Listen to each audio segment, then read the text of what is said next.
la première question qu'on peut se poser, c'est dans quoi on met les graines. Donc on trouve un peu de tout et n'importe quoi.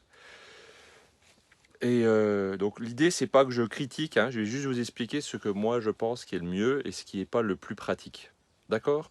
Alors, souvent, dans les kits de graines, dans les packs qu'on trouve sur Internet ou dans les supermarchés, on nous propose des petits godets en coco. Vous voyez, ces trucs-là, là.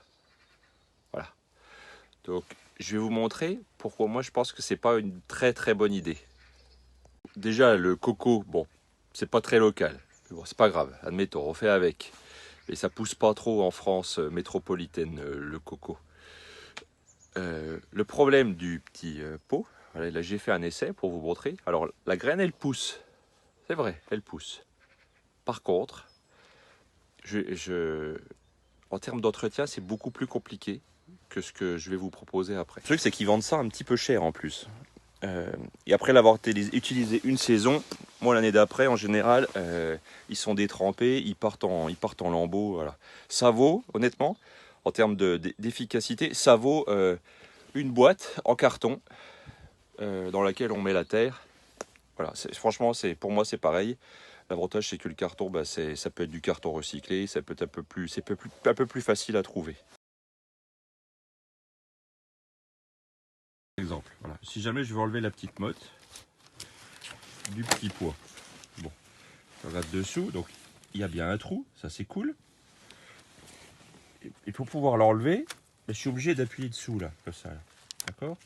Et comme le plastique, vous voyez là, comme le plastique est très fin, très fragile, il faut que je fasse très attention parce que sinon ça pète l'alvéole. Alors là, j'ai de la chance, la terre est sèche, du coup elle est sortie toute seule. Malgré tout, au fond, croyez-moi, d'une année sur l'autre, en fait, on en casse la moitié.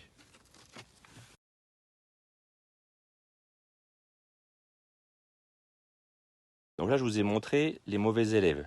Donc c'est pas impossible, hein. On fait aussi avec ce qu'on a. C'est juste que c'est un peu plus difficile et peut-être un petit peu plus coûteux sur le long terme.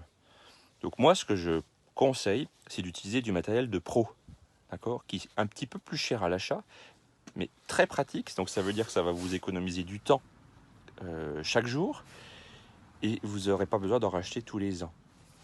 C'est d'utiliser le même principe des alvéoles.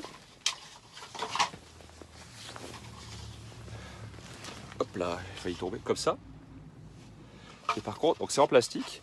Par contre, c'est du plastique rigide avec un gros trou dessous. Ce qui fait que quand vous voulez les démouler, je vais vous montrer après, vous pouvez pousser avec votre doigt dessous sans avoir à plier et donc du coup casser le plastique de l'alvéole. Et avec ça, il y a la plaque récupératrice d'eau. Il y a la plaque. Et dessous, la plaque récupératrice d'eau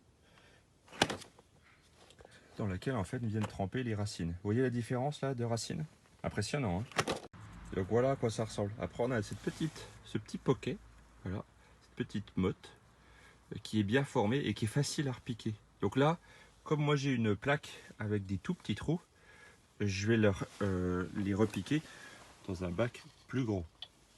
Si vous n'avez pas envie de vous embêter avec ça, vous pouvez prendre directement les bacs plus grands. C'est juste que ça prend un peu plus de place dès le début. Voilà.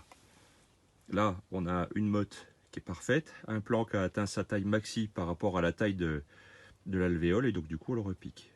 En fait, en faisant comme ça, vous mettez ça sur votre bord de fenêtre, vous n'avez plus besoin de vous inquiéter chaque jour. Est-ce qu'il faut que je remette de l'eau dans telle alvéole ou celle-là? Vous mettez de l'eau dessous, dans la plaque récupératrice d'eau. Vous mettez pas mal d'eau et vous avez besoin que d'arroser, je sais pas moi, tous les 2 jours, 2-3 jours, ça suffit. C'est très facile. Et du coup, chaque plante, en fait, va venir récupérer l'eau dont elle a besoin.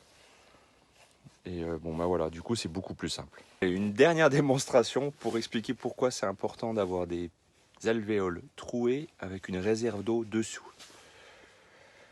Voilà un petit plan qui n'avait pas de réserve d'eau dessous. D'accord? Regardez les racines. Donc il y en a quelques-unes qui sont visibles. Un peu. J'ai planté en même temps celui-là et dans un bac où il y avait une réserve d'eau. Vous voyez la différence? Alors c'est pas le même plan, certes. parce que j'ai déjà ressemé les autres, mais c'est la même, enfin, le message est clair.